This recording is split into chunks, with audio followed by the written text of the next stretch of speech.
Let's talk about that coffee cup on your desk. You know the one. It's been sitting there since this morning, maybe since yesterday. You've looked at it 5 times. You've thought, I need to take that to the kitchen. But you didn't. You told yourself, I'll do it later. Later. That is the most dangerous word in the human language. We are going to talk about the 2-minute rule. But before we get to the solution, we have to talk about why you, a capable, intelligent human being, cannot seem to summon the energy to wash a single spoon or reply to an email that simply requires the word yes. Here's the reality. You are not lazy. You are mentally leaking. Imagine your brain as a computer. Every time you look at that dirty coffee cup, your brain opens a background tab. It says, Task, Wash Cup, Status, Pending. You don't close the tab. You just minimize it. Then you look at the pile of laundry on the chair. New tab open. You remember you need to text your mom back. New tab open. You need to schedule the dentist appointment.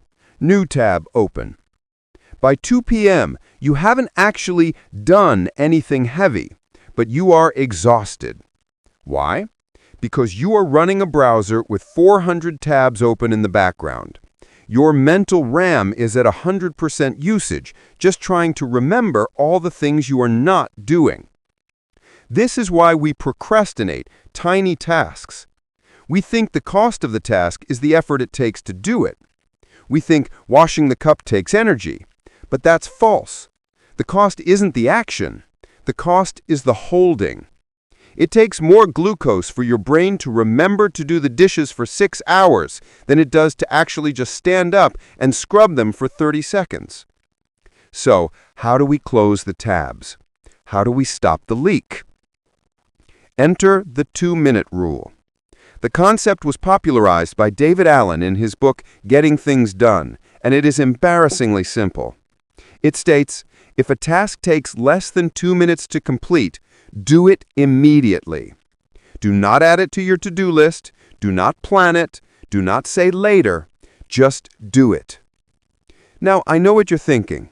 That sounds too easy. My problems are bigger than dirty dishes. But you are wrong. The 2-minute rule isn't about the dishes. It is about the physics of your mind. Let's look at the physics. Isaac Newton taught us that an object at rest stays at rest. That is you on the couch. The heaviest lift in the universe is not a 500-pound deadlift. It is the transition from doing nothing to doing something. It is overcoming the coefficient of static friction. When you apply the 2-minute rule, you are hacking this law of physics. Let's say you finish dinner. The plate is dirty. Your brain says, put it in the sink, we'll wash it tomorrow. That is the friction talking. But then you use the rule. Does this take less than 2 minutes? Yes, it takes 45 seconds. So you wash it. Here's what just happened neurologically. 1, you closed a mental tab. You freed up RAM. 2, and this is the important part, you prove to yourself that you are a person who takes action. 3, you created momentum. This is the secret sauce. The 2-minute rule is a gateway drug for productivity. Have you ever noticed that the hardest part of going for a run is putting on your shoes? The run is actually fine. The air feels good, the music is nice, but the shoes are impossible. The 2-minute rule trick is this. I will just put on my shoes. That takes less than 2 minutes. Once the shoes are on, Newton's law flips. An object in motion stays in motion. You're already standing, you're already shod, you might as well walk out the door. You can use this for everything. You want to read more books. The 2-minute rule, read 1 page. You want to write a novel. The 2-minute rule, write 1 sentence. You want to clean the house. The 2-minute rule, pick up 2 socks. You are lowering the barrier to entry so low that your brain's fear response doesn't trigger. You are sneaking past your own defense mechanisms. But let's go deeper. There is a psychological concept called the Zeigarnik Effect. It states that people remember uncompleted or interrupted tasks better than completed ones. It sounds like a good thing, but it's actually torture. It means your brain is designed to nag you. It will scream at you about that unsent email at 11:30 at night while you're trying to sleep. When you execute a 2-minute task immediately, you silence the Zeigarnik Effect. You get peace. You get silence. Imagine walking into your apartment. The shoes are on the rack, not the floor. The dishes are drying, not soaking. The mail is in the trash, not on the counter. How does that feel? It feels like clarity. It feels like you are in control. Now, a warning. There is a trap here. You can become addicted to the 2-minute rule and spend your whole day swatting away tiny flies while the elephant in the room ignores you. You can spend 8 hours answering emails and cleaning your desk and feel productive while ignoring the massive project due tomorrow. The 2-minute rule is for maintenance and momentum.